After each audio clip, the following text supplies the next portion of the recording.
Welcome back to Fire Force Anime Review, episode number 7. This is reviewing the 11th episode of the anime, Formation of Special Fire Force Company 8, and the 188th chapter of the manga, Armour of Steel. Before I get into the actual episode itself, there was an article released today that the series, pretty much after today, is going on a 2-week break, not resuming until October 11th. Yeah, no idea why the heck this is. Heck, not even Arg gave a reason why. Well, here's the thing. There's no new episode next week. 2 weeks from now, no new episode. Basically, next episode is not for until 3 weeks from now. Okay. Yeah. I do not like this at all. This is dumb, especially since the book series has been really good so far. They probably need a 2-week break anyways. It's possible. Yeah, I may not like it very much, but I'm not going to over-complain about it. Okay, now what chapter does this one adapt? Now, according to the website, it says 36-38. That is actually not true. I looked it up, and I watched the episode, I looked at the chapters. It actually goes straight to chapter 39. It finishes up the Preacher Pursuit arc. Yeah, quite something, the fact that it finished this arc, and pretty much very easily. And now we're on a big new arc, the Asakura arc, which manga, this took up 13 chapters. This episode was the first part of that. Now, I would say a good majority of this episode is tell the origin of Fire Force 8. Excuse me, you have basically the captain handing off the lieutenant to tell the story. Story starts off with lieutenant, which then a sergeant talking with his lieutenant about just shooting the breeze, having some conversation while eating food, and talk about the Fire Force. Maki stops by. Yeah, this is before she joined Fire Force 8. This is Private Maki of the Armed Forces. She's a private in the Tokyo Army. Yep. So you see her briefly. This is like one of 3 times you see the whole episode. You see at the beginning of this episode. You see once briefly in the flashback and present day. And get this: the flashback takes place 2 years. Actually, like 3 years before the events of the series. Yes. So, like, right after this, after they talked for a while, then, like, of course, the guy had talked about baptizing his gun. Yes, his frickin' gun. And then they actually, now, there's some, now, is there any, like, art visual changes this episode? Surprisingly, no. Nothing visually is changed this episode. Mostly they cut some dialogue out of here, which, reading the manga and watching the anime, yeah, good thing the anime cut this dialogue. Some of the dialogue was really stupid. Like, okay, they had Lieutenant basically go to his room, and they cut the little thing of basically the guy said he's going to go sleep, Lieutenant's going to sleep first, while the other guys basically read the book. They actually do not have this conversation. This line dialogue is cut out. Not really a big problem here. It's minor. And then he just bursts into flames. Yeah, he's an Inferno. And all of a sudden, blue flames show up, and then the lieutenant basically goes, "Smell the fire," and he hesitates the fire, and then all of a sudden, door opens up, 5 guys with machine guns, basically mows this guy down, no problem at all. In the manga, they said, "Fire on the target, prepare to fire." Yeah, the dialogue that they actually have for the scene in the manga, like for these guys, I am so happy they cut it because this is utterly stupid. Yeah. Telling, like, the fire inside of a freaking firehouse. This is so stupid. By the way, these same guys will show up later. Cut to the next day, like right afterwards, you see the the sergeant, basically taking his former lieutenant's gun. He's allowed to keep it because, well, he was with him, he died, to keep the gun. And then he walks to a freaking crime scene where he meets the future captain of Squad 8, where he's still a firefighter. This is before he became a Fire Force guy. And he basically gives a lowdown to the Fire Force, which is from Company 3. And, oh boy. The dialogue for these guys is kept mostly exactly the same in the manga. They kept every bit of the dialogue in the scene. Yeah. So, the captain is basically debriefing the guy in charge of this unit from from Company 3. There's two Infernos. One that's violent and one in the other corner. And again, and then the captain's like, okay, everybody, go up to the violent guy. But what about this other guy? He's not going to place. And talk about points. Even, and basically you have an old lady basically trying to ask, like, can you please go put my husband to rest? Like, nah, we do things our own way. And the captain points out, though, yeah, your procedure is quite stupid. Send a couple of your guys over there to deal with this. And the rest of you go deal with the violent guy. It won't hurt your morale. He's like, this is the way we do things. Really? It's your way of doing things to prioritize everybody on one target instead of just having where, oh, I don't know, have most people on this one target and send a couple guys to take care of something that'll probably take you at least 2 minutes to do. I'm like, wow, it's utterly stupid how Squad 3 is written to be in this episode. They're going to be so idiotic. It's like, yeah, I really wanted the captain to punch this other guy in the face for the bullcrap nonsense he's spouting out. Him is, okay, we want to get points for killing Inferno. Really? That's utterly stupid. Really stupid. So he's like, screw it, I'll take care of this Inferno myself. So he goes in their matchbox, takes an axe, lucky out the sergeant follows him, goes to the crime scene, which is taped off. They pull it down. Now, according to that, people will actually get punished for this. You see, he's doing something that Squad 3 is too lazy to do themselves. Say a couple guys to take out something that probably take them just a couple minutes.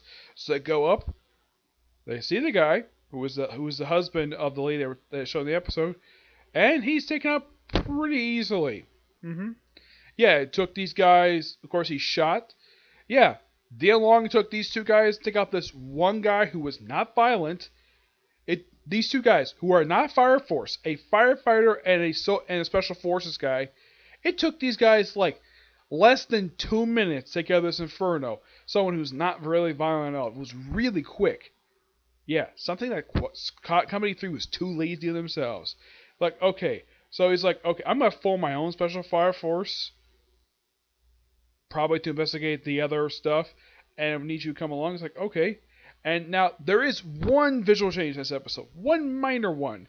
The way that the Company A headquarters, the cathedral looks. In the anime, it's how it's known as very run down, partially completed. In the manga, it looks very nice. My only guess is the reason why they have it like this, because this is how it's how it's always looked in the series when it was first showed back in the pilot episode of the series. So it's perfectly understandable why they made this change. And then Lieutenant's like, am I your only recruit? I guess so. Like, oh, I can't find many trustworthy guys. Like, okay, I know somebody. And he talks about her for a while, and it's Maki. Yep, Maki was basically the first person to join the group after it was first formed. And I got hands. That was really smart. When he was like, oh, he's like so nice. Now they do cut up a little bit, let's say a little bit of dialogue from Shinra in this episode, where I talk about Joker or stuff from last week. I think what they did, they actually put the stuff in last week. That's my personal guess. Yeah, and then they decided to study something for the next arc, basically dealing with this Red Cross, and they had to basically get this weird guy wearing these white robes, investigate the evangelist. So they go to this Akasa district, which is basically there's a Fire Force company there, Company 7, and we see their captain. He arrives there. It's like normal day for him, just walking through. Sees an old lady, gives him some sweets. Stops by an old man who runs a bar. It's like, I'll see you at the bar later. Like, okay. Goes back to his company HQ, and then we see the adorable two little girls. These little girls appear throughout the entirety of this arc, so don't worry. This is not the only appearance of these two. And they kind of look like his daughters in a way, where they're playing with his robe, and they keep taking it up, but he puts it back on. It's so funny. And he's like, you guys want this stuff? It's like, sure. Yep. And his lieutenant's like, Company A is coming here to talk to you about some stuff. Like, I don't want to see them. And then they just show up just like that. And they basically spout back and forth about investigating the evangelist. Shira basically says, I hear you're the strongest man here. How about How if I take you on? Of course, he's not doing this while I'm doing right now. He's not doing it, but he wants to take him on. Okay. And all of a sudden, an inferno breaks out. And apparently, their way of dealing with this stuff, instead of doing prayers, they destroy part of their town. Okay. And apparently, the captain is revealed to be a second and third generation fire user. Let's just say, they call him a compound fire soldier. Okay, basically use both manipulation. You can also create flames. Okay, and he uses these spears. They also lights on fire, destroys part of the town. And it turns out the Inferno is somebody he knows personally, the owner of the bar, who he just walks. He basically goes up to a festival. Eventually, takes him out pretty quietly just by punching him right through the frickin' chest. Mortal Kombat style. Look at the guy was gonna die anyways. Otherwise, this would have been very gruesome to show. And then it's like, okay, talked for a while. And, well, lucky enough, also Shira basically took the time to carry the old lady. I'm not sure when she asked him to do this. Just okay. He just on top of the tower. Of course, on top of the buildings. Of course, she explains why he did all this. Why all the destruction. Because it's perfectly natural for them to do this. Destroying their town as a sacrifice and not doing prayers. Okay. Fine. And of course, the episode ends quite nicely with the captain of Company 7 trying the sweets. Now, there's a slight dialogue change. In the manga, it says, so sweet. In the anime, he says, this is too sweet. Yep, it's a minor thing, but it's still pretty much the same scene. Yep, and that's the episode. I gotta say, really good episode. Love the backstory they have for the formation of Company 8. Really good. I kind of wish they would have shown. Now they do set up basically. Do mention that Iris was recruited at some point. They don't show when Iris was recruited. They don't show when she joined. It's like she joined some point prior to the events of the series. I'd say about a year, like not before that. And of course the whole thing about get this Red Cross back, and that was simply the episode itself.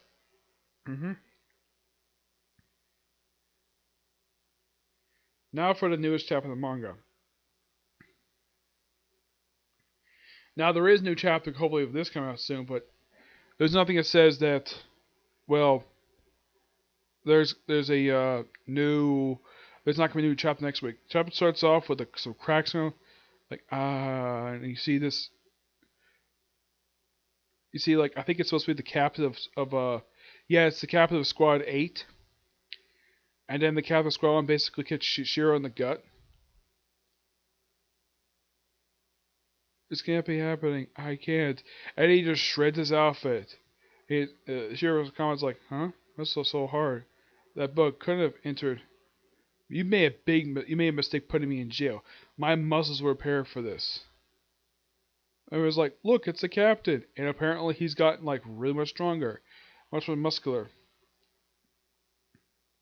Yeah, he had the bug put in the last chapter. Apparently it did nothing to him at all. I think it basically gave him powers, finally. And of course, if you look at your matchbox on your shoulders, those huge pecs could walk. Okay. And then one of the White Clans, let's say the White Knights basically throws a web at him. He blocks with his frickin' elbow. And we see, I think this is supposed to be, I'm not sure who this guy is, was with Iris. The blessings. He got a beat down. And of course, Shira's like, Cat Barnes. This time's gonna beat down. We see another guy, and then we cut back to Arthur and the dragon.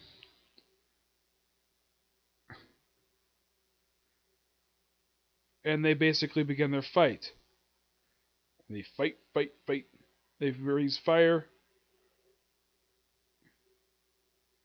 And he's like, Excalibur, I give you the title of Dragon Slayer. And then we cut back. I think we just keep cutting back before we see. Looks like it's Iris. Yeah, Iris just basically just look at footage. We see Arthur basically attacking the dragon. Taking on the dragon and slices him. And that's where the chapter ends. It's a pretty good chapter. I'm glad the fact they actually didn't have it split like they did before, but this overall is a really good chapter. This chapter roughly a 9 out of 10. continues this plot really well. This current arc is only going now for at least for 9 chapters. Yeah, it started with chapter 180. Yep. Now that chapter is going to be continuing for a little while. Yep. So that's it for this particular review. I have roughly one more video planned today, and I'll be a review of the next set of episodes for Cardcaptor Sakura.